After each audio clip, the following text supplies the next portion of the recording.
예, 행정 5급 공채시험과 입법고시 수험생 여러분 안녕하세요. 예, 저는 어, 합격의 법학원에서 행정학비 통계학 강의를 하고 있는 김대현 강사라고 합니다. 예, 저는 정운사에서 사회조사 분석사 2급 강사로도 활동을 하고 있습니다. 그래서 자, 저희가 이번 시간에는 제가 이제 통계학 GS 예비 순환이죠, 그죠? 그래서 저희가 이제 12번에 걸쳐서 저희가 이제 이 통계학 GS 예비 순환을 진행을 한번 해보도록 하겠습니다. 자, 그래서 이 수업은 통계학의 이제 기초를 확보하시는 수업이고요. 그리고 이제 GS 1순환 수업 때는 좀 더 심화된 내용을 다루고요. 자, 그리고 뭐 수리 통계학이나 이런 문제풀이들을 좀 더 GS 1순환 때는 많이 하고, 그리고 GS 2순환 때는 이제 저희가 기출 문제들을 좀 다 풀어보시고요. 그렇게 하신 다음에 GS 3순환에 들어오셔서 시험 문제들을 한번 그죠? 모의고사들을 풀어보신 다음에 이제 시험장에 들어가시면 되겠습니다. 그죠? 그래서 예, 그런 형태로 이제 수업을 제가 진행을 할 예정이고요. 자, 그 다음에 이제 일단은 GS 예비순환 때는 이 테마 통계학 교재를 제가 설명을 잘 해드리는 쪽으로 진행을 하고요. GS 1순환 때는 좀 더 심화된 내용으로 그렇게 진행을 하도록 하겠습니다. 네, 문제풀이들을 좀 많이 하고 심화된 내용을 이제 중심으로 수업을 진행하도록 하겠습니다. 자, 그래서 이제 통계학 첫 번째 수업 시간은 저희가 이제 확률론까지 그죠? 테마 통계학 지금 시중에서 구하실 수가 있습니다. 그죠? 네이버 이런 데 쳐보시면은 테마 통계학 교재가 있거든요. 예, 그 교재를 그리고 교재를 만약 못 구하시는 분들은 저한테 연락을 주시면 제가 이제 합계의 법학원에 얘기해서 제가 가지고 있는 그 교재 파일을 드려서 합계의 법학원 교재로 낼게요. 근데 시중에 지금 교재가 재고가 좀 있습니다. 그죠? 그래서 네이버 등을 활용하셔서 좀 교재 확보를 해주시고요. 교재를 같이 보시면서 수업을 들으시면 되겠습니다. 그죠? 자, 그래서 이제 저희가 이제 교재로 테마 통계학이라는 교재로 이제 수업을 진행을 해보고 먼저 이제 수업을 본격적으로 진행하기 전에 통계학이 이제 뭘 다루는 학문인가, 그죠? 그래서 이제 공무원 수험 특히 재경직류요. 수험생분들이 어느 쪽에 포커싱을 해서 공부를 하셔야 되는가, 그거를 먼저 프레젠테이션 자료로 설명해드리고 그 다음에 이 테마 통계학으로 제가 설명을 해드리는 것으로 그렇게 수업을 진행하겠습니다. 자, 그래서 먼저 통계학 체크리스트라고 제가 작성을 했는데요. 이거는 여러분들이 계속 공부를 하시면서, 이렇게, 그죠? 여러분들 스스로의 어떤 통계학 주제들에 대한 이제 익숙함의 정도를 우수, 보통, 미흡 형태로 한번 이제 자기 평가를 한번 해보시기 바랍니다. 그죠? 그래서, 물론 이제 수업에 들어오셔서 이제 모의고사들을 풀어보시면 어느 정도 평가가 되는데요. 그래도 미리 한번 자기가 실력이 어떻게 되는지를 한번 평가해 보시면 이제 공부하시는데 도움이 되겠죠. 그죠? 그래서 자, 먼저 이제 기술 통계학 파트가 있습니다. 이제 기술 통계학이라고 하는 것은 뭐냐 하면 여러분들이 뭐 학교 보고서 작성하실 때 다 많이 해보셨을 거예요. 그런 뭐 막대 그래프나 히스토그램 또는 선 그래프 이런 그래프 작성하는 통계학이고요. 어떤 자료를 잘 기술하고 요약해서 보여드리는 방법입니다. 그죠? 그래서 뭐 평균이나 중앙값 뭐 이런 뭐 최빈수 뭐 이런 것도 한번 구해보고 그 다음에 이제 피백분위수라고 해서 그런 것들을 이제 구해보는 그죠? 주어진 자료를 잘 요약해서 그 자료의 특성치들을 보여드리는 그런 학문 분야 또는 그래프들을 그림으로써 주어진 자료를 잘 이제 표현할 수 있도록 도와주는 학문 분야가 기술 통계학이고요. 자, 그래서 이제 시험에 나올 수 있는 주요 학습 내용들은 이제 상자 그림 작성법과 백분위수라는 거를 잘 공부를 해 두셔야 됩니다. 다른 내용들도 있지만요. 그래서 자기 스스로 이 이해도와 관련해서 우수, 보통, 미흡으로 이제 자기 평가를 해보실 수가 있고요. 자, 그다음에 이제 통계학의 학문책에는 이제 확률론 및 확률 분포론으로 이제 들어갑니다. 기술 통계학을 배우신 다음에 그래서 이제 본격적으로 이제 세상을 두 개로 나눠서요. 그러니까 이산 약간은 그 변수들끼리 이렇게 좀 떨어져 있는 그런 세상하고 변수들이 쭉 연속형으로 이어져 있는 세상으로 이제 세상을 구분을 해서 각각에 맞는 확률 분포들을 이제 통계학자들이 다 구해놨습니다. 그거를 이제 공부를 하셔야 됩니다. 그러니까 이런 경우에는 이런 확률 분포를 활용하시면 되고요. 저런 경우에는 저런 확률 분포를 활용하면 된다. 그런 것들이 이제 통계학자들이 다 연구를 해 놓으셨어요. 그래서 그거를 활용하셔서 먼저 이제 뭐 휴대폰이나 이런 TV, 그죠? 이런 대수, TV 대수나 휴대폰의 대수, 예, 그런 형태로 저희가 이제 이렇게 구분할 수 있는 확률 변수들끼리 구분할 수 있는 경우를 저희가 이산 확률 변수라고 하고요. 자, 그 다음에 이제 확률 변수들이 예를 들면은 몸무게, 키와 같이 이렇게 변수들이 이렇게 특정 구간에서 연속형으로 존재하고 이렇게 하나하나씩 떨어뜨려서 저희가 보실 수 없는 연속 확률 변수라는 것이 있습니다. 그래서 이산 확률 변수의 확률 분포를 이산 확률 분포라고 하고요.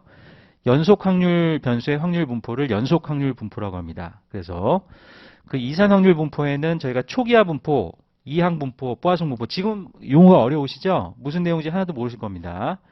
예, 앞으로 이제 저랑 같이 공부를 하시면은 이제 이런 경우에는 이런 확률 분포를 쓰는구나. 예, 그걸 이제 공부하실 수가 있어요. 그래서 이제 이산 확률 분포들이 이제 초기화 분포, 이항 분포, 포화송 분포 등의 계산 문제들을 이제 구하셔야 되겠고요. 또 이제 이건 이산 확률 분포들이죠. 연속 확률 분포들인 지수 분포나 정규 분포 등의 계산 문제들을 또 풀어보셔야 됩니다. 그죠? 자, 그 다음에 이제 확률 변수들 간의 어떤 선형 상관관계의 존재 여부, 그 다음에 선형 상관관계의 그 정도를 분석을 하는 공분상관 상관계수라는 이슈가 있습니다. 이것도 시험지에 자주 나오죠. 그죠? 그래서 이렇게 이제 주요 세 가지 테마들을 주로 공부하셔야 되고, 여기에는 또 별도로 수리통계학이라는 또 그 통계학 수험 과목이 있습니다. 수리통계학은 뭐냐 하면, 그러니까 확률 변수들이나 확률 분포들을 좀 더 이제, 그죠? 고급 수학들을 이용해서, 그죠? 좀 더 이제 정교하게 계산을 하는 수리통계학이라는 것이 있어요. 예, 수리통계학은 이제 행정대학원이나 정책대학원에서는 별도 교육이 되지 않습니다. 제가 미국에서도 박사과정까지 공부했는데, 여기 수험가 와서 이제 공부하게 됐어요. 그게 이제 통계학과에서는 가르치는데요. 그게 시험 문제에 조금씩 출제가 되고 있기 때문에 저희는 그걸 좀 공부를 좀 하셔야 됩니다. 그래서 실무에서는 거의 쓰이지 않지만 저는 좀 수리통계학에 대해서 반대하는 편입니다. 왜냐하면 시험의 타당성이라는 측면에서 수리통계학은 거의 활용도가 낮기 때문에 시험지에 내서는 안 된다 그런 주장인데 그건 제 주장이고, 실제 인사혁신처에서는 이제 수리통계학에서 시험 문제를 내시거든요. 들려. 그것도 여기 그 확률론 및 확률분포라고 연계해서 계산 문제들을 좀 풀어보셔야 됩니다. 그거는 제가 이제 GS 예비순환 때는 간단하게만 알려드리고 본격적인 거는 GS 1순환 때 다양한 계산 문제들을 풀어보시면 됩니다. 자, 그 다음에 이제 확률 분포론을 활용하셔서 그 이제 모집단에 대한 추정과 검증을 이제 하셔야 됩니다. 그게 뭐냐 하면 이제 그 통계학의 체계가 어떻게 되어 있냐면 이제 저희가 그 모집단이라는 게 있어요. 그죠? 이제 저희가 이제 통계학 공부를 하실 건데요. 일종의 전체 집단이라고 생각하시면 됩니다. 예를 들면 대한민국 국민 전체 뭐 이런 것이죠. 그죠? 자, 그런데 이제 모집단이라고 하는 것은 저희가 이제 보통 그 전수조사라는 걸 이용해서 이 모집단 구성원들을 다 조사할 수 있는데, 그렇게 하면은 굉장히 시간과 비용이 많이 들죠. 그래서 보통은 표본을 뽑습니다. 표본. 그죠? 표본을 이렇게 뽑아가지고 저희가 주로 이제 모집단의 특성치들에 대해서 알고 싶은 이제 모수들에는 뭐가 있냐면은 모평균이라는 것이 있어요. 모평균. 그죠? 예를 들면은 대한민국 그 전체 남성의 뭐 평균 키, 평균 신장 이제 평균 키나 이제 평균 몸무게 이런 거에 대해서 관심이 있을 수가 있죠. 그럼 모평균이라는 것이 있고 또 모비율이라는 것이 있습니다. 그죠?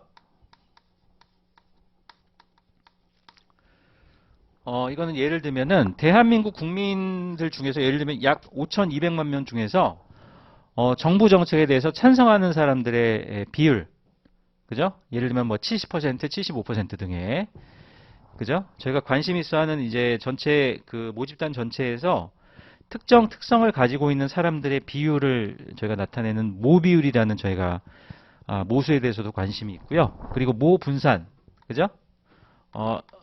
모분산. 표준 편차도 있습니다만 등, 그죠?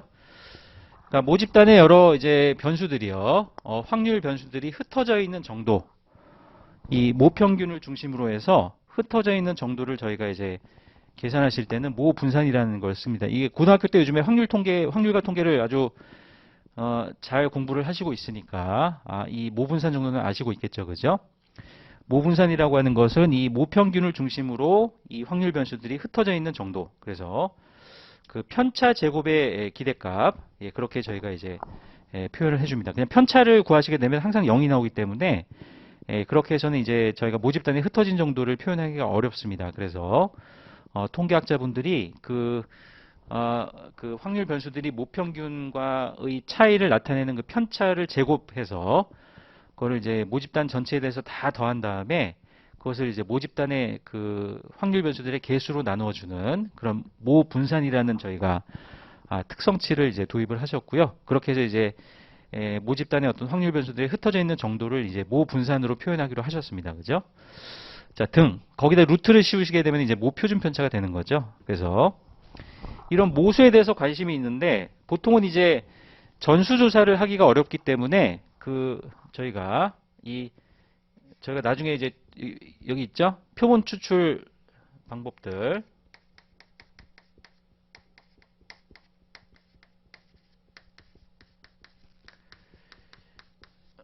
여러 이제 확률 표본 추출 방법들이 있고 비확률 표본 추출 방법들이 있습니다만은 주로 이제 그 대표성 있는 저희가 확률 그죠? 통계 분석을 하기 위해서는 그 확률 표본 추출 방법들을 활용하셔서 이 모집단에서 표본을 뽑아요. 그래서 이렇게 표본을 x1, x2, x3, 그죠? x4, x5, 그죠? 뭐 xn. 총 n개를 저희가 뽑으신 다음에, 그죠? 이 모집단에서 다 뽑힌 겁니다. 이 특성치들을 이용해서 뭐를 구하냐면 표본 평균 이런 걸 구합니다. 표본 평균.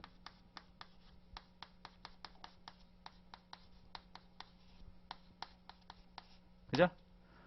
이 표본을 다 더해서 n으로 나눠준 표본 평균, 나중에 좀 이따 배우실 겁니다. 그 다음에 표본 비율, 그죠? 이런 걸 이제 구해가지고, 그죠? 그 다음에 표본 분산, 이런 걸 이제 구합니다. 등. 자, 그래서 이제 그 모평균하고 모비율하고 모분산 등을 저희가 이제 추정하고 가설 검증하기 위해서 표본을 n개를 뽑은 다음에 이 표본 수치들을 이용해서 표본 평균, 표본 비율, 표본 분산 등을 구합니다. 이거를 이용해서 이제 이 모집단의 모수, 이걸 모수라 그래요. 이걸 이제 통계치, 스태티스틱 이렇게 표현하는데 이 그 파라미터, 이 모수 값들을요, 이 통계치들로 추정을 하게 됩니다. 또는 가설 검증을 합니다. 그래서 표본 평균은 이제 수학 기호로는 나중에 제가 다 알려드릴 건데, 모평균은 저희가 이제 뮤라고 표현합니다. 그리스 기호들이 많이 쓰이죠. 표본 비율은 이제 모 비율은 그냥 P고요. 네, 모 분산은 이렇게 표현합니다. 시그마 제곱, 그죠? 등. 그래서 이걸 이제 표본 추출 방법들을 이용해서 뽑아가지고 표본들을 n개를 뽑아서 그것의 표본 평균, 제가 수학 기호로는 x 바 이렇게 표현합니다. 그죠? 표본 비율은 모비율에 대한 추정치다. 그래서 p 햇. 표본 분산, 이건 이제 s 제곱, 그죠? 이 계산 공식들이 다 있어요. 자, 이렇게 이제 구해가지고 모집단의 여러 이제 그 모수들을요 추정이나 가설 검증을 하게 됩니다. 자, 이것이 핵심이고 이제 이 표본 추출 방법들을 이용해서 이렇게 통계학 체계가 구성이 되는 것이죠. 그래서 자, 그런데 이제 여기서 그 확률 분포론하고 표본 분포론이 어떻게 연결이 되냐 하면은 이 그 표본 n개 수치들은요, 이거 이제 헷갈리지 마세요. 이 표본 수치들은 특정한 확률 분포를 따르는 모집단에서 추출이 된 겁니다. 그래서 이 모집단이 갖고 있는 확률 분포의 특성을 이 n개의 표본들이 그대로 갖고 있게 됩니다. 그러니까 모집단이 정규 분포라면은 이제 표본 n개 뽑힌 표본들도 이제 이 각각의 표본 평균과 표본 비율과 표본 분산과 관련된 확률 분포들을 논할 때 이 정규 분포에 영향을 받게 됩니다. 왜냐하면 이 n개의 표본들이 이 특정한 확률 분포를 따르는 모집단으로부터 추출이 된 것이기 때문에 이렇게 이제 영향을 받게 됩니다. 그래서 자체 이 모집단 등의 자체 확률 분포론은 확률 분포론이고요. 이렇게 표본을 뽑았을 때 총 n개의 표본으로 구한 표본 평균, 표본 비율, 표본 분산의 확률 분포를 저희가 표본 분포론이라 그래요. 자, 여기서 여러분들 헷갈리시면 안 되는 게 이제 이 표본 평균과 표본 비율, 표본 분산도 확률 변수들이다. 그거를 이해를 하셔야 됩니다. 왜냐하면 이 표본 평균은 이 n개 표본들로 구성을 해서 저희가 만드신 것이죠. 그죠? 표본 비율도 그렇고요. 표본 분산도 그렇습니다. 표본 평균은 이 n개의 확률 표본들을 다 더한 다음에 n으로 나눠준 거고요.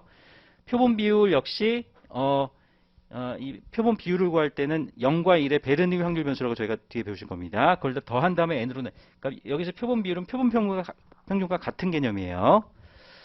자, 그 다음에 표본 분산이라고 하는 것은 이 n개의 확률 표본들이 표본 평균을 중심으로 흩어져 있는 정도인데 이 편차 제곱을 다 더하신 다음에 n-1로 나누셔야 됩니다. 그게 왜 n-1로 나누는지는 제가 뒤에서 설명해 드릴게요. 어찌됐건 이제 모분산일 때는 n으로 나눠주는데 n-1로 나눠줍니다. 이제 불편 추정량 이런 성질 때문에 그런데 그건 제가 나중에 뒤에서 알려드릴게요.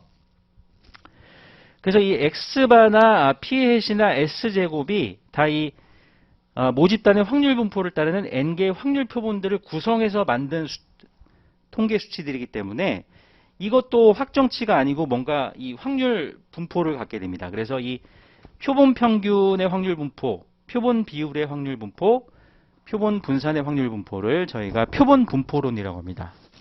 자, 다시 한번 통계학 체계를 다시 한번 알려드릴게요. 자, 모집단이 특정한 확률 변수들로 구성된 특정한 확률 분포를 따르게 됩니다. 거기에는 이산 확률 분포가 있고 연속 확률 분포가 있죠. 자, 이 모수값들을 추정하거나 가설 검증하기 위해서 표본을 n개를 뽑아서 이것들로 표본 평균이나 표본 비율 또는 표본 분산을 구합니다. 근데 이 수치들도 딱 하나로 정해져 있는 확정 수치들이 아니고 이 n개의 확률 변수들을 구성해서 만든 것이기 때문에 이것 역시 이제 그 자체의 확률 분포를 갖게 됩니다. 그래서 표본 평균의 확률 분포, 표본 비율의 확률 분포, 표본 분산의 확률 분포 이거를 이제 논하는 것을 저희가 이제 표본 분포론이라고 합니다. 아직도 잘 개념이 안 와닿으실 수도 있어요. 예, 자세한 거는 제가 이제 뒤에서 공부를 해보시면 됩니다. 그죠? 그래서 자, 이런 것들을 다루는 표본 분포론. 자, 그래서 이 표본 분포론을 이용해서 저희가 이 점추정은 이거 자체로 점추정이 되는 것이고요. 구간으로 저희가 이 모평균이나 모비율이나 모분산 등을 구간으로 저희가 추정하실 수도 있고, 표본 분포론을 이용해서 또는 이제 표본 분포론을 이용해서 가설 검정을 하실 수도 있습니다. 그죠? 자, 그래서 이제 기본 증명 이슈들을 공부를 하셔야 되고, 그 다음에 이제 모평균, 모비율, 모분산 각각의 추정 및 검정, 그리고 이제 이거는 한 개 모집단에 대해서만 이렇게 저희가 보시는 것이고, 두 모집단의 모평균이나 모비율 또는 모분산을 이제 비교하시는 경우도 있어요. 그것과 관련된 추정과 검정도 공부를 하셔야 됩니다. 예를 들면은 두 모집단의 모평균의 차에 대한 저희가 추정 및 가설 검정, 두 모집단의 모비율이 차에 대한 추정과 가설 검정, 또는 두 모집단이 모분산 같은 경우에는 저희가 확률 분포론을 표본 분포론을 활용하셔야 되기 때문에 두 모집단의 모분산의 비율로 저희가 봅니다. 이 모평균하고 모비율은 차로 보고요. 이 모분산은 두 모분산의 비율로 저희가 보게 됩니다. 그죠? 그 두 모집단의 모분산의 비율에 대한 저희가 추정 및 가설 검정을 다루는 이제 두 모집단의 비교라는 이슈를 공부하시면 됩니다. 자, 여러분들 다 코로나19 백신들을 맞으신 분들이 거의 대부분이죠. 안 맞으신 분들은 거의 없으실 텐데요. 그때 그 코로나19 백신 제품들을 만들 때 이게 쓰인 거예요. 두 모집단의 비교. 그래서 두 모집단의 이제 실험 집단하고 이제 그런 거 많이 들어보셨죠? 요즘에 홈쇼핑 틀어도 맨날 그런 거 나오죠? 실험 집단하고 이제 대조 집단을 해서 이렇게 두 모집단의 모평균을 비교해 봤더니 뭐 체중이 얼마가 감량이 됐다. 뭐 그런 얘기도 있죠. 그죠? 다이어트 약이 효과가 있다. 뭐 그런 얘기도 있고요. 또는 이게 또 뭐 노화 방지 효과가 있다. 뭐 체중 감량 효과가 있다. 전부 다 이겁니다. 두 모집단의 비교. 그죠? 그러니까 홈쇼핑이 다 이걸로 하는 거예요. 두 모집단의 비교로. 그죠? 그걸로 그 식품의약품 안전처에서 인증받았다. 그걸로 다 홈쇼핑에서 광고합니다. 여러분들 홈쇼핑 잘 보세요. 보시면은 다 통계학으로 설명을 해줍니다. 그죠? 그래서 그게 이제 그 유의 확률 값이 얼마라서 그게 뭐 0.01, 0.05 뭐 미만이다. 여러분들 보시면 통계학이 다 거기 쓰이고 있어요. 자, 그래서 그런 두 모집단의 비교, 실험 집단과 통제 집단으로 또는 실험 집단하고 실험군, 대조군 이렇게 나오는 경우도 있어요. 홈쇼핑 보시면. 그래서 두 모집단의 이제 비교 이슈를 다루는, 그죠? 이 이슈가 있습니다. 이거는 여러분들이 맞으신 코로나19 백신 제품들이 처음에, 그러니까 이건 제약회사들도 많이 활용을 합니다. 그죠? 두 모집단의 모평균의 비교. 그래서 확실히 코로나19 백신 처방을 받으신 분들이 그렇지 않은 분들보다 코로나19에 노출을 시켰을 때 이제 감염이 되지 않으시거나 또는 치료 효과가 좀 더 빠르다 이런 여러 가지 실험들이 됐었죠.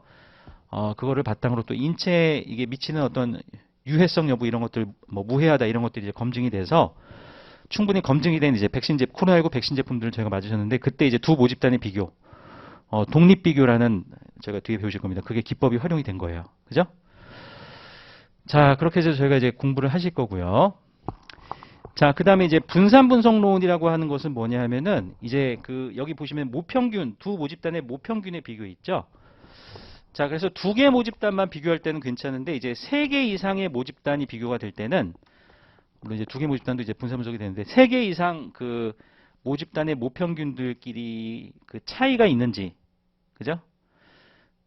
다 똑같은지, 모평균 값들이 세 개 이상 집단들의 모평균 값들이 다 똑같은지 그렇지 않은지를 이제 가설 검증을 하시는 이슈가 있어요.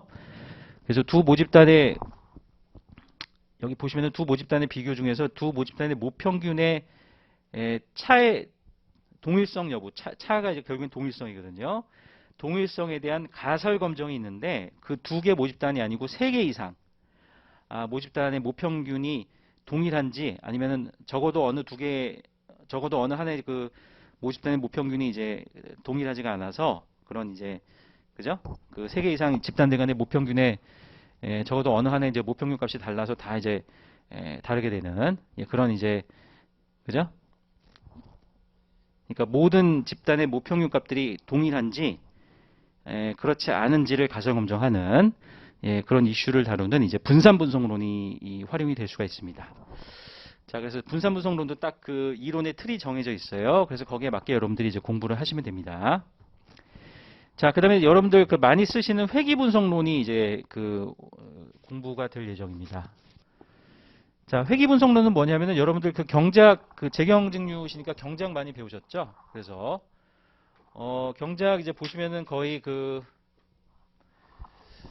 예를 들면 이제 수요량, 공급량 이런 것들 다 이제 가격의 함수죠. 이제 마셜이란 경제학자분 이후로 논의 이후로 그것이 이제 독립 변수인 가격이 이제 y축으로 오게 되었는데요. 그래서 그런 수요량과 가격의 관계 또는 공급량과 가격의 관계 전부 이제 그런 독립 변수와 종속 변수 간의 관계입니다. 그런 우리가 인간이 사는 세상의 독립 변수와 종속 변수 간에 저희가 함수적 관련성을 규명을 해서 여러 용도로 이제 연구도 하고 그다음에 이제 정부 정책의 효과성을 평가하기도 하고 이런 목적으로 쓰는 회귀 분석론에 대해서 공부를 하셔야 돼요. 이 회귀 분석론이 이제 통계학 쪽의 꽃이죠. 그죠? 그래서 그런 이슈를 다루는 회귀 분석론에 대해서 저희가 보실 거고요.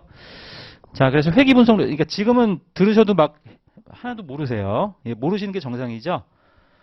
그런데 이제 좀 쉽게 설명을 해드리면 여러분들이 경제학에서 배우신 그 그래프 있죠? 그래서 쉽게 설명하면 이런 겁니다. 그죠? 그래서 회귀 분석론은 뭐냐면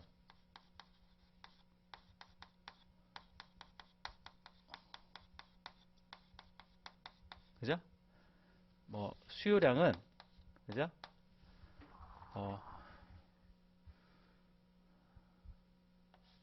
수요량은 가격하고 반비례 관계죠. 그래서 가격, 그죠? 가격이 독립 변수니까 이런 형태의 저희가 이제 방정식이죠. 이 방정식을 저희가 죄송합니다. 이 방정식을 저희가 이제 이 가격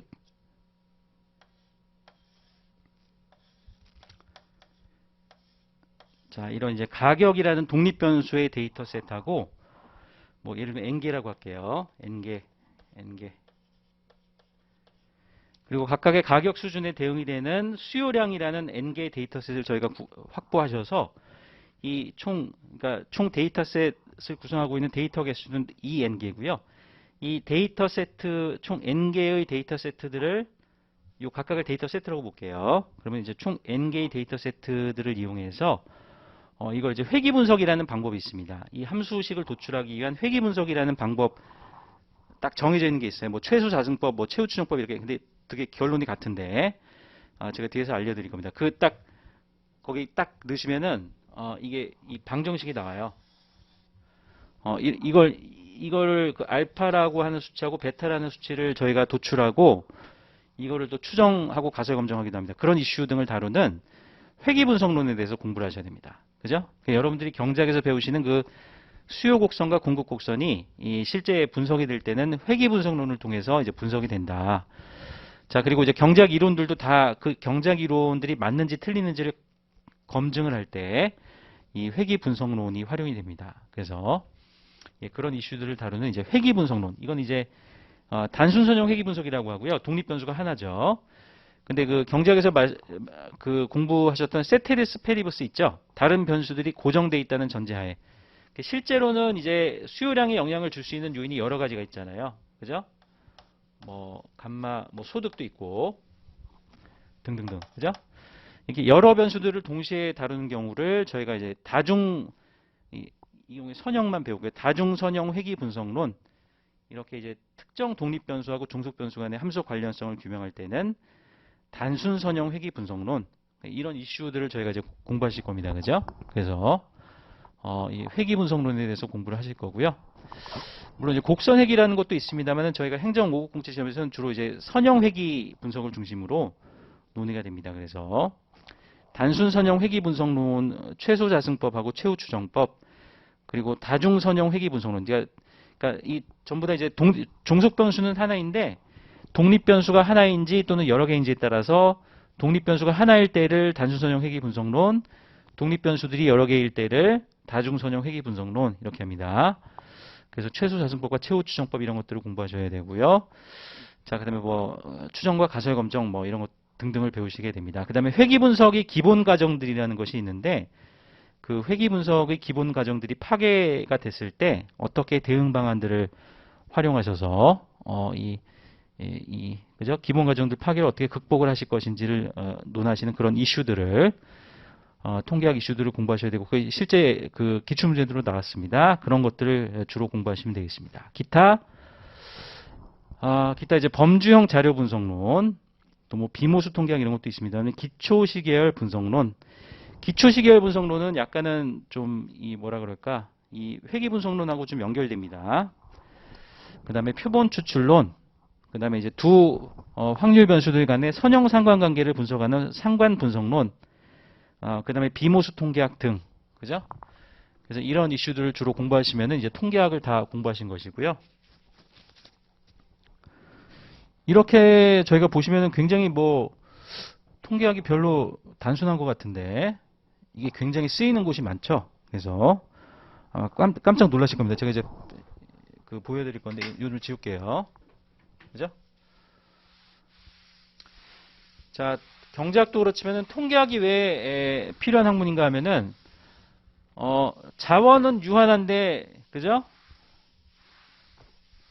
그 자원을 쓰려는 수요는 많잖아요. 그래서 자원을 이제 특히 한국 같은 경우에 더 그렇죠. 자원을 아끼고 절약해서 좀 더 효율적으로 잘 쓸 수 있는 방법을 가르쳐 드리는 학문 중에 하나가 통계학입니다. 그죠? 그래서 이 통계학이라는 학문은 굉장히 다양한 목적으로 활용이 될 수가 있어요. 그래서 그 활용 예들은 제가 뒤에서 이제 보여드리겠습니다. 자, 통계학의 필요성, 그 정책 분석을 할 때 처음 쓰입니다. 자, 그래서 여러분들이 그 정책 분석하실 때 이제 여러분들 그 재정학에서 배우셨죠? 비용 편익 분석하고 비용 효과 분석을 위한 현재 가치를 계산하실 때가 있어요. 그때 이제 통계 수학 기법들이 광범위하게 쓰이죠. 그래서 현재 가치들을 계산하실 때는 할인율로 이제 할인을 하셔야 되니까 그죠? 이건 통계 수학 기법들이 광범위하게 쓰이고요. 그다음에 이제 그 비용 편익 분석, 그죠? 특히 이제 비용 저희가 분석도 있습니다만 이제 편익 분석하실 때 예를 들면 이런 이제 소비자 잉여 변화를 측정하게 됩니다. 예를 들면 연간 아보카도 생산량이 있죠. 그러니까 아보카도 생산을 위한 저희가 이제 정부의 관계 시설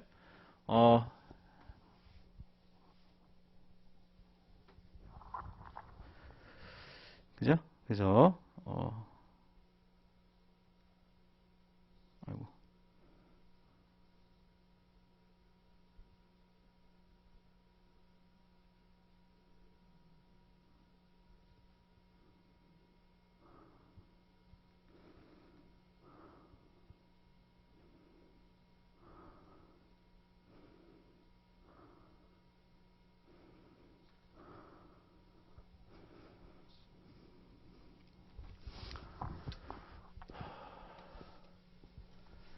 그러니까 정부가 이제 이걸 관계라고도 하는데 여기 이 교수님 제가 자료를 그냥 가져온 겁니다.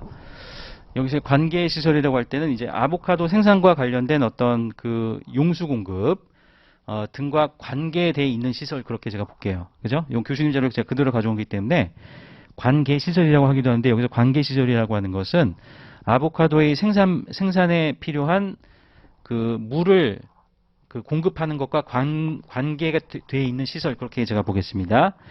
정부의 관계 시설 확충, 그죠? 아보카도 생산과 관계가 되어 있는 여러 용수 공급 시설의 확충 프로젝트는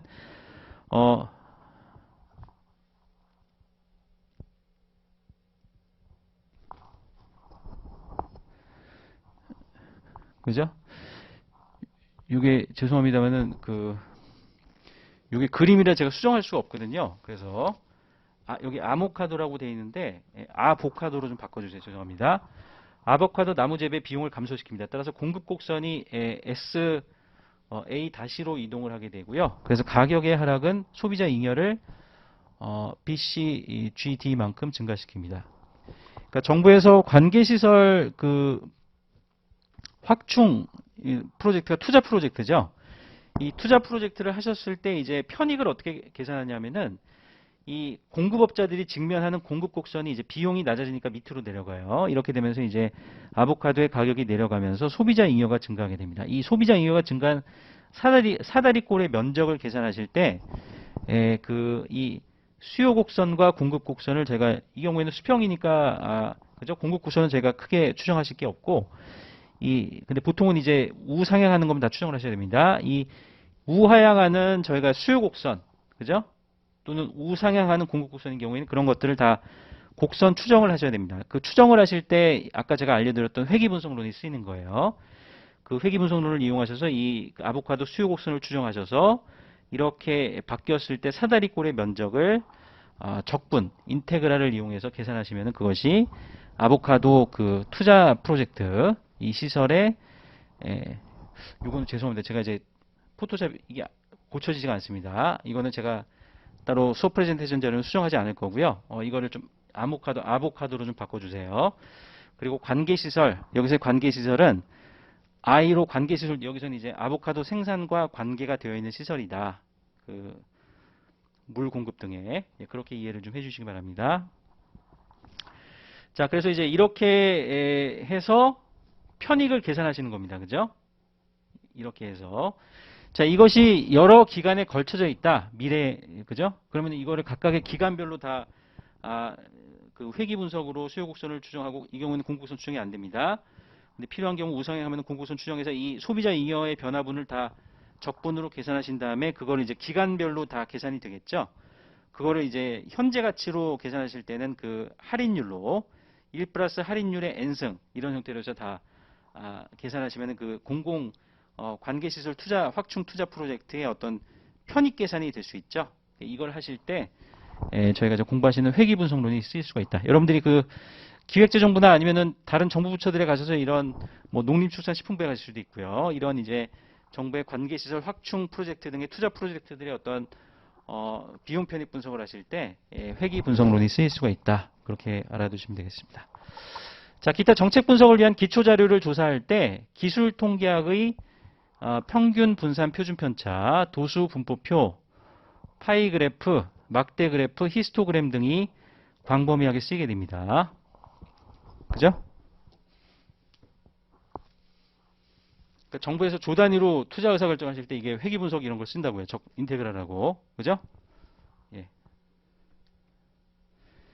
예산이 아마 올해가 638조 원인가 그렇잖아요. 638.7조 원, 하여튼 638조 원 9조 원 그렇죠. 그죠? 금액이 엄청납니다. 638조 원 가까이 되기 때문에, 그죠? 그거를 이제 투자 의사 결정을 하실 때 이런 회계 분석론이 통계학 기법이 쓰인다. 자, 두 번째는 정책 집행이죠. 자, 정책 집행, 정책 분석에 대해서 이제 타당성을 인정받은 정부 프로그램들 등은 이제 집행이 됩니다. 그래서 정책 집행을 점검하셔서 정책 집행 보고서를 작성하기 위해서는 정책의 성과를 점검하신 다음에 이를 정책 집행 보고서에 담으셔야 됩니다. 그래서 이제 이걸 지시하신 분들에게 이제 보고를 드려야 되겠죠. 이 보고 자료들을 작성하실 때 이제 저희가 이제 배우시는 기술 통계학의 평균 분산, 표준 편차, 도수 분포표, 파이 그래프, 막대 그래프, 히스토그램 등이 광범위하게 쓰이게 됩니다. 그죠?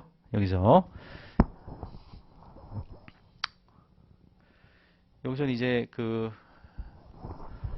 약간은 막대 그래프 형태로 제가 이제 표현되는 것을 이제 보여드렸고요. 예, 이런 형태로 이렇게 다양하게 이렇게 활용이 될 수 있다. 이렇게 알아두시면 되겠습니다. 그죠? 자, 그 다음에 이제 정책이 이제 추진이 되신 다음에는 정책 평가를 하시게 됩니다. 이거는 제가 이제 박사수료 논문, 미국의 주정부별 최저임금 정책을 제가 이제 패널 회기 분석, 그죠? 패널 데이터라는 것을 구성해서 회기 분석을 해서 제가 논문 작성을 한 건데요. 자, 그래서 이제 500인 미만, 그리고 500명 이상, 민간의 고용에 이제 정부의 최저임금 정책이 어떤 영향을 주는지, 그래서 500인 미만의 이제 기업들 같은 경우에도 전체 데이터셋의 경우에 그죠? 통계적으로 유의미하면서 5% 5% 유의 수준에서 이제 의미가 있으면서 최저임금을 설정을 했을 때 그것이 민간 고용의 준 회기 개수가 플러스로 다 나왔는데 이거는 통계적으로 유의미하지 않은데 유의미하게 나왔습니다. 기타 이렇게 제가 데이터 세트를 구성해서 박사수료 논문을 작성을 했고요. 더 코리안 저널 오브 팔라시 스터디즈라고 해서 거기 이제 작성을 했었고, 제가 행정수업, 관계 없습니다. 그죠? 그래서 제가 이제 박사수료 논문을 썼을 때 일종의 정책 평가를 한 것이죠. 미국의 주정부별 최저임금 정책들의 이제 정책 평가를 제가 한 것이고요. 그렇게 정책 평가를 하실 때는 이제 회기 분석론이 많이 활용이 됩니다. 그래서 이제 정부에서 추진하셨던 제도나 정책이 시행된 후에 유의미한 정책 효과가 발생하였는지, 그리고 정부가 투입하셨던 그런 예산과 재원이 바람직한 정책 효과를 발생하였는지 평가를 하시게 되는데, 그때 이제 이 회기 분석론이라는 통계 분석 기법들이 활용이 될 수가 있습니다. 제가 이제 진실험, 준실험, 비실험 이런 것들도 나중에 좀 뒤에서 이제 제가 수업을 진행하면서 알려드리도록 하겠습니다. 자, 그 다음에 이제 여기 나와 있네요. 자, 정책평가, 방금 보셨던 것은 이제 비실험 정책평가가 되겠고, 자, 또한 본격적으로 정책을 시행하시기 전에는 방금 보셨던 것이 이제 비실험 분석이라고 합니다. 정책을 이제 추진하신 이후에 효과성 평가를 하시는 것이고, 또한 본격적으로 정책을 시행하시기 전에 뭐 진실험 분석이나 준실험 분석을 통해서 실험 설계 기법하고 시범 집단 정책 효과 모의 실험 등을 수행하시게 됩니다. 상기 업무를 위해서는 회기 분석하고 T 분석이 광범위하게 쓰입니다. 그래서 통계학을 수험 과목으로 채택을 하시면 시험 합격 후 재경 관료들로서 성공하시는데 큰 도움이 될 수가 있겠죠. 정책을 본격적으로 시행하기에 앞서서 이 정책이 추진이 됐을 때 이제 효과성이 있는지를 실험 집단하고 통제 집단 구성해서 이제 진실험으로 제가 테스트하시는 경우도 있고요. 그때는 이제 T 분석이나 이런 Z 분석 등이 있습니다. 자, 그 다음에 좀 더 이제 범위를 넓혀서 뭐 지역 단위로 뭐 1000명, 그죠? A 지역 1000명, B 지역 1000명 이렇게 비교 분석하셔서 정책의 효과가 있는지를 비교 분석하실 때는 준실험 분석이라는 게 쓰일 수 있는데, 준실험 분석부터는 이제 회기 분석론이 쓰게 됩니다. 그죠? 그래서 저희가 이제 통계학에서 배우시는 여러 통계 분석 기법들이 쓰일 수가 있다. 그죠? 자, 그렇게 알아두시면 되겠습니다. 자, 그 다음에 이제 통계학은 그 다음에 정책 여론조사에 활용이 될 수 있죠. 그래서 정부 정책에 대한 시민 만족도 또는 정부 정책에 대한 지지율 조사를 하실 수가 있습니다. 그죠? 그래서 이 과정에서 이제 모비율의 추정과 가설 검정 기법들이 폭넓게 활용이 될 수 있습니다. 그죠? 자, 이것은 정부에서 추진하신 주요 정책, 국민안전, 정부 운영, 지방자치 등과 관련해서 일반 국민분들하고 공무원분들을 대상으로 그죠? 요걸 다 더하면은 100%죠. 각각 이제 긍정적인 평가를 하신 분들 이전과 차이 없음 부정적 평가 무응답 이렇게 응답하신 분들의 비율을 저희가 이제 구하신 것입니다. 그죠? 그러니까 조사 대상 일반 국민분들 중에서 38.2%가 긍정적 평가, 이전과 차이 없음 48.1%, 부정적 평가 8.8%, 무응답 4.9%. 자, 공무원분들 같은 경우에는 긍정적 평가 58.7%, 이전과 차이 없음 38%, 부정적 평가 2.0%, 무응답 1.3% 등으로 정부 운영과 지방자치 전반에 대해서 이런 설문조사 활동들을 하신 다음에 얼마나 이렇게 그 지지를 하시는지 또는 약간 반대하시는지 등을 이제 평가하실 수가 있습니다. 그래서 이런 정부 정책에 대한 시민 만족도, 예를 들면 전체 그죠? 설문조사 대상 국민분들 중에 몇 %가 만족하신 응답을 하셨는지 이런 것들, 예, 그런 것들 하실 때 저희가 통계학에서 배우시는 모비율의 추정과 가설 검정 기법들이 폭넓게 활용이 될 수 있고요. 그리고 제가 이제 그 네이버 블로그를 운영하고 있는데요. 그 네이버 블로그, 그죠?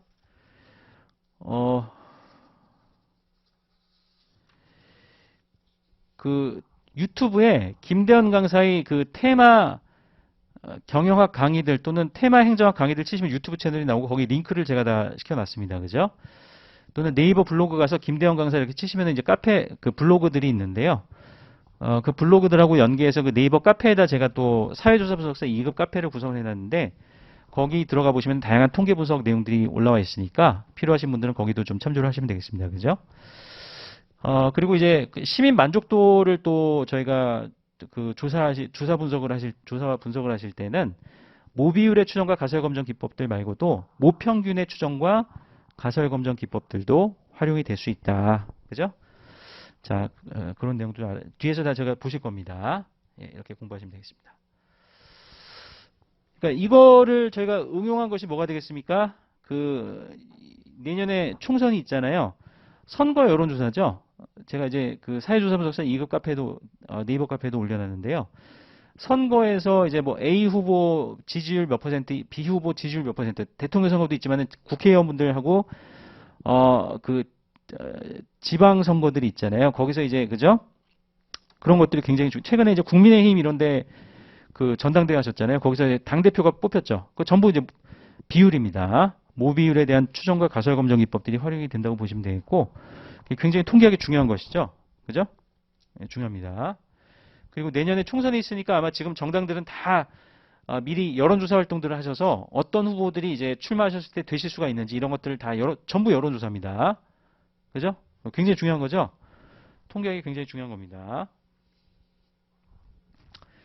자, 그 다음에 조직 관리 업무를 하실 때 통계학이 활용이 될 수 있어요. 자, 요거는 제가 이제 사회조사 분석사 2급 카페에 올려드렸죠. 자, 1번 조직 관리 업무를 위해서는 조직 구성원들의 직무 만족도와 조직 몰입도 등을 정기적으로 조사하고 관리 수단들을 적절히 조합하셔서 조직 성과 달성에 재경관리분들이 기여하셔야 되는데요. 이를 위한 설문조사 분석 과정에서 통계학 지식이 폭넓게 활용이 됩니다. 관심 있는 여러 과들 또는 팀들 간의 직무 만족도와 조직 몰입도에 유의미한 차이가 있는지를 점검하실 때 분산 분석론의 일원 배치법이라는 게 활용이 될 수 있고요. 그러니까 여러 집단들 간의 어떤 그 직무 만족도나 조직 몰입도의 평균의 차이가 있는지를 보시는 것이죠. 또는 직무 만족도와 조직 몰입도가 나이, 직급, 경험과의 그 이런 독립 변수들이 있을 때 어떻게 영향을 받아서 종속 변수들인 직무 만족도와 조직 몰입도가 영향을 받는지 이런 것들을 분석하실 때 회귀 분석론이 활용될 수 있습니다. 여러분들 그 행정학 공부하실 때 다양한 이제 행정학 논문들이 있죠. 그 논문들이 작성이 될 때 이런 회귀 분석론이 많이 쓰여요. 그래서 제가 사회조사 분석사 2급 그 네이버 카페에 올려드린 그 주요 논문들, 그죠? 그 제 지도 교수님이셨던 그 서울대학교 행정대학원의 지금 행정대학원 원장님이시죠. 전영환 교수님 등의 유명한 논문을 행정 논문들을 제가 올려두었습니다. 그거를 이제 보시면은 전부 회귀 분석론으로 주요 행정 논문들이 작성이 되신 것을 아실 수가 있을 겁니다. 그죠? 굉장히 중요한 거죠. 행정에서 배우시는 PSM, Public Service Motivation, 그 공공봉사 동기를 저희가 공공봉사 동기라는 게 있고, 개인의 업무 성과 수준에 영향을 줄 수 있는 기타 나이, 성별, 학력, 행정직, 승진 횟수, 승진은 회수가 횟수라는 표현이 맞는 표현입니다. 현직급 공채, 그죠? 이런 변수들을 저희가 써서 회귀 분석이나 표준화 회귀 분석을 하시면은 딱 이렇게 수치가 나와요. 그죠? 베타 이렇게도 나오는데 B로도 나오고 베타로도 나오고 그죠? 그래서 회귀 개수들이 플러스인지 마이너스인지 이거 그러니까 플러스면은 이제 중속 변수하고 이제 양의 그 선형 관계를 이루고 있다는 것이고 음수가 나오면은 선형 회귀 분석이니까 음의 선형 관계를 형성하고 있다. 뭐 그렇게 다른 변수들을 통제했을 때 그런 의미를 나타낸다고 보시면 되겠고요. 그래서 이제 보시면은 여기 그 응답하신 분들의 어떤 그 공공봉사 동기 수준이 높아질수록 회귀 개수가 플러스죠. 그 개인의 업무 성과 수준이 높아진다. 그죠? 그러니까 공무원분들 중에 PSM의 수준이 높은 분들일수록 그 업무 성과 수준이 높다. 이런 결론이 이제 설문조사를 해서 이렇게 통계 분석을 다 해보면 다 결론이 나옵니다. T통계량이 3.081이면서 significance level 그 유의 확률 값이 0.00이 다 뒤에 배우실 거예요. 이게 0.05보다 훨씬 작죠? 그죠? 또는 0.01보다도 작아요. 그래서 굉장히 이 경우에는 의미가 있다. 그렇게 이제 분석을 하실 때 회귀 분석론이 쓰일 수 있는 것이죠. 그죠? 통계학이 굉장히 중요한 학문입니다. 여기 나와 있네요. 기타 활용 예제들. 자, 선거에서의 후보자들의 지지율 조사와 미시적인 산업 지원 정책들 및 정책 수단들이 정책 효과 점검 시 회귀 분석 지식들이 광범위하게 활용이 될 수 있고요.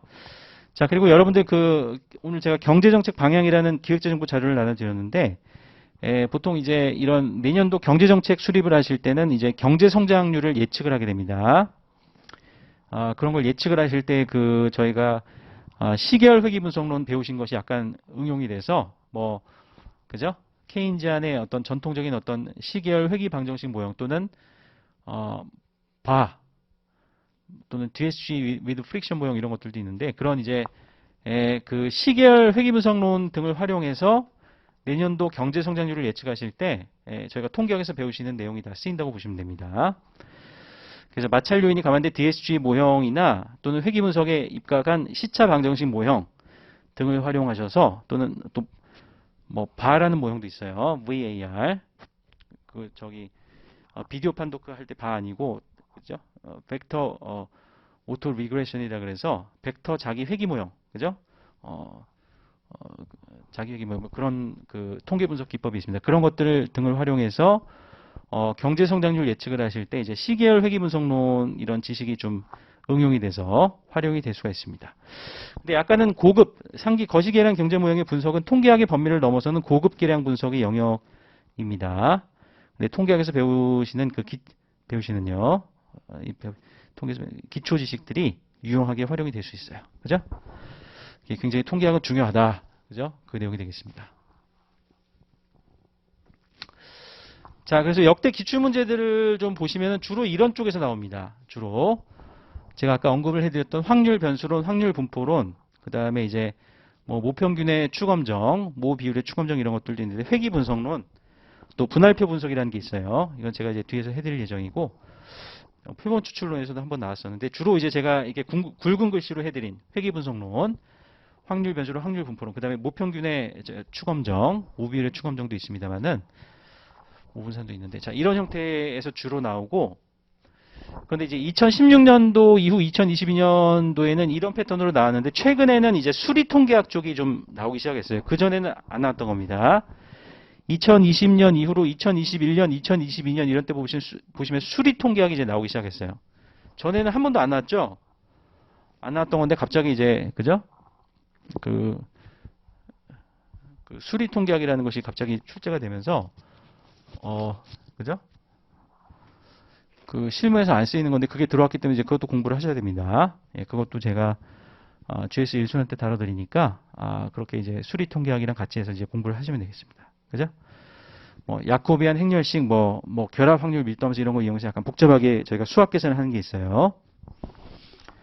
제가 한국, 미국 행정대학원들에서 공부할 때는 한 번도 제가 못 들어본 여기 와서 수험가에 와서요. 수험가에서요. 제가 이제 가르치면서 이제 하게 되었습니다. 그죠? 그것도 같이 해서 이제 공부를 해 두셔야 됩니다. 그죠? 시험문제 출제가 되고 있으니까요. 시험문제로요. 자, 그럼 통계학을 고득점 하시려면 어떻게 하셔야 되냐면은, 그죠? 학원 강의를 잘 활용하시고 스터디를 활용하시면 돼요. 그죠?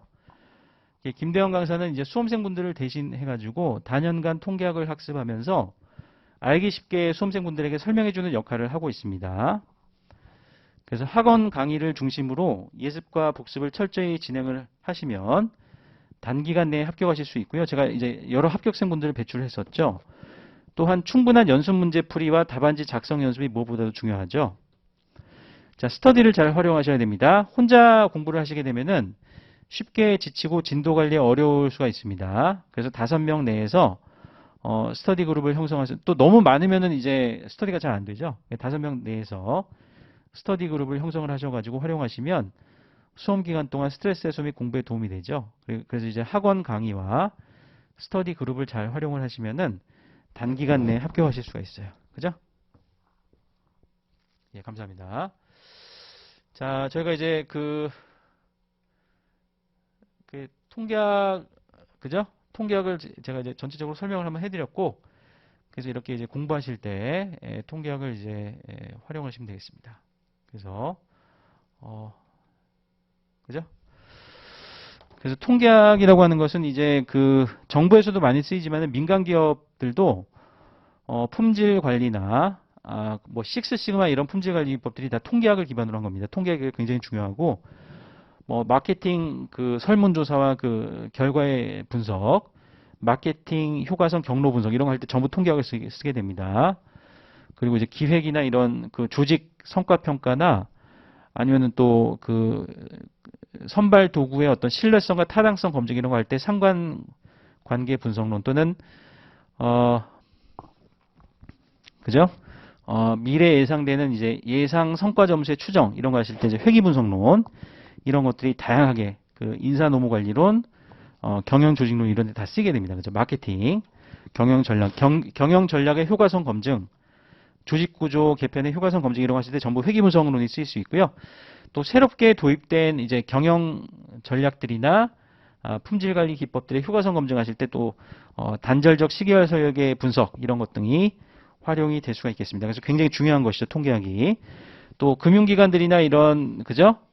이런 캐피탈 회사 이런 쪽에서는 또 신용평가, 이 고객분들의 신용점수 추정 이런 거 할 때 전부 이제 회계 분석으로 하게 되죠. 통계학이 뭐 안 쓰이는 데가 없습니다, 그죠? 그래서 이제 금융, 그리고 이제 경영, 그다음에 정부 이런 데서 다 쓰게 되니까 통계학이 굉장히 중요한 것이죠. 그래서 저랑 같이 잘 공부를 해보시면 되겠습니다. 그래서 예비순환은 일단은 테마 통계학 교재를 중심으로 해서 저희가 이제 자세하게 다뤄보도록 하겠습니다. 자, 그래서 저희가 1시간이 됐기 때문에 잠시 쉬셨다가 이제 테마 통계학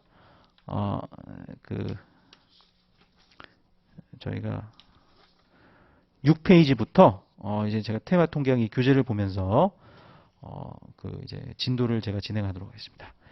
예, 잠시 후에 뵙겠습니다.